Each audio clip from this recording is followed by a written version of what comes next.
के अपन पार्टनर बना ले भाई। हमनी 50 रुपया किलो चावल बेच रहा बानी, ये नया लड़का रबड़ी लगा के 60 रुपया बेचा था। 2 मिनट के अंदर एक थैला टुकड़े हटा के निकलना तो मानव के खून खराब होगी मार्केट में, बता देते पूरा।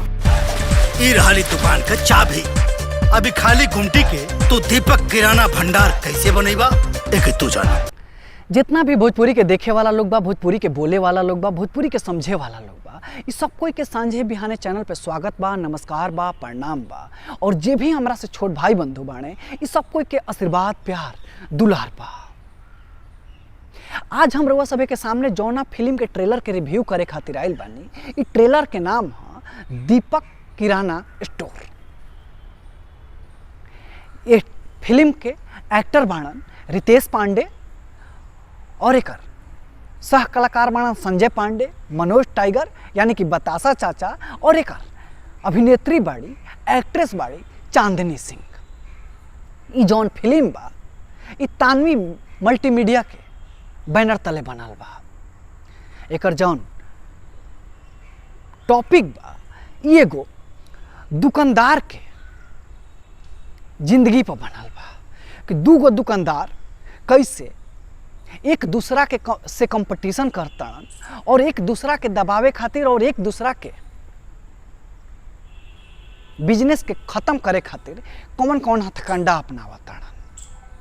लेकिन ये जो ट्रेलर बा एगो उ टॉपिक के भी टच करता जौना के देख के हम ई ट्रेलर के रिव्यू करे खातिर मजबूर हो गई हैं, यानी कि धांधली।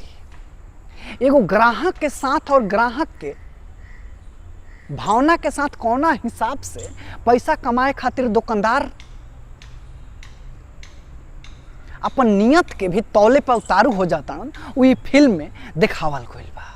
यानी कि पैसा दुकानदार ले लेता और समाज कैसन बुरा से बुरा सामान ग्राहक के झोला में डाले खातिर तैयार बाड़न, ये से कि उनका सबसे ज़्यादा मुनाफा होके।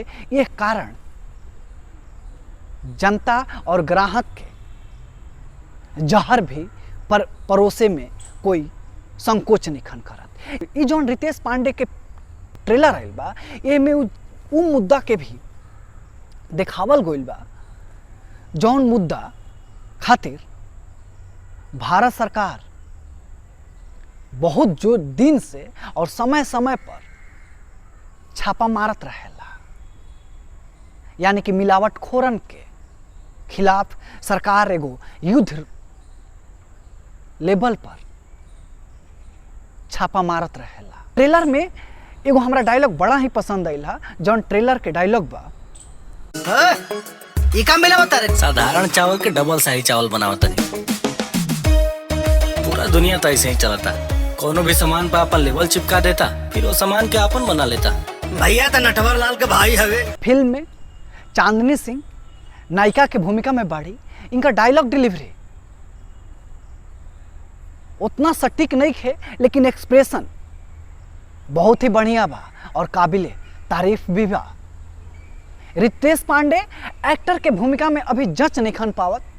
इनका अभी बहुत ज़्यादा मेहनत करेगा पड़ी, लेकिन डायलॉग बोले में और डायलॉग डिलीवरी काबिले तारीफ बा। डायलॉग परफेक्ट बा, लेकिन एक्सप्रेशन रितेश पांडे के नहीं है।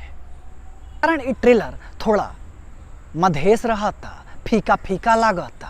लेकिन ये जौन टॉपिक पर फिल्म के फिल्मावल गइल बा और जौन लोकेशन बा और जौना तरीका से हर मुद्दा के टच कइल गइल बा, दुगो दुकानदारन के बीच में द्वंद्व कैसे चलता और कैसे वो जनता के ठगे के कोशिश करता है सर, ये ट्रेलर में बखूबी दिखावल गइल बा। ओवरऑल पूरा ट्रेलर देखला से ऐसा कुछ खास ना लागल है, लेकिन एक चीज़ हम कहब कि ट्रेलर और ये फिल्म, ये ट्रेलर देखला से ऐसा लागल है कि फिल्म उ मुद्दा के छुए और पकड़े के कोशिश करता जवन आज के दौर में दुकानदारन के प्रथम कर्तव्य हो गइल बा, मिलावटखोरी।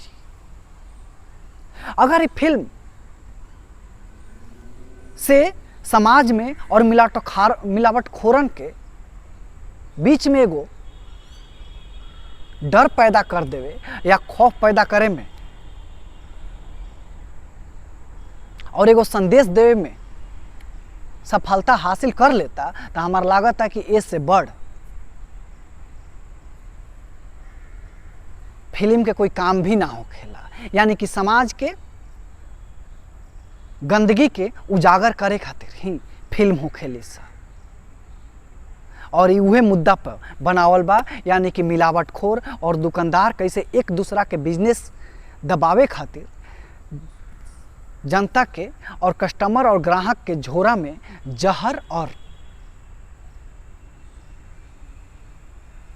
गंदगी कैसे परोसे खातिर उतारू हो जाता है। यानी कि रितेश पांडे बहुत ही बढ़िया टॉपिक पे फिल्म बनावे के कोशिश कैले बाड़ा, लेकिन रितेश पांडे के थोड़ा सा भी एक्टिंग पर काम करे के पड़ी। काहे से कि फिल्म और एल्बम में फर्क होखेला। एल्बम 3 मिनट के होखेला और फिल्म 2 से 3 घंटा के होखेला और 3 घंटा तक कैरेक्टर के प्ले करे में एड़ी से पसेना छूट जाला। खैर आशा करब कि जब फिल्म आई तो एगो सफलता के झंडा अवश्य से गाड़ दी। काहे से कि एगो समाज के ज्वलंत मुद्दा के उजागर करे के कोशिश करता। जब फिल्म आई तो हम फिल्म के रिव्यू लेके अवश्य आए। तब तक खातिर हमरा के विदा दी जा और रितेश पांडे के ट्रेलर के भरपूर प्यार भी दी जा। काहे से कि रितेश पांडे वो मुद्दा के उजागर करे के कोशिश भी करता और एक दीपक किराना स्टोर के पूरा टीम के सपोर्ट और सहयोग भी करे जा। तब तक खातिर हमरा के विदा दी जा। अगर ये वीडियो रउआ सब फेसबुक पर देखा नहीं जा तो सांझे बिहाने चैनल के फॉलो कर लीजा। अगर रउआ सब यूट्यूब पर देखा नहीं जा तो सांझे बिहाने चैनल के सब्सक्राइब कर लीजा और हाँ ये बेल आइकन के भी दबा देव जा कि सबसे पहले रउआ भी ये वीडियो पहुँच जाए। तब तक खातिर हमरा के विदा दी जा। प्रणाम।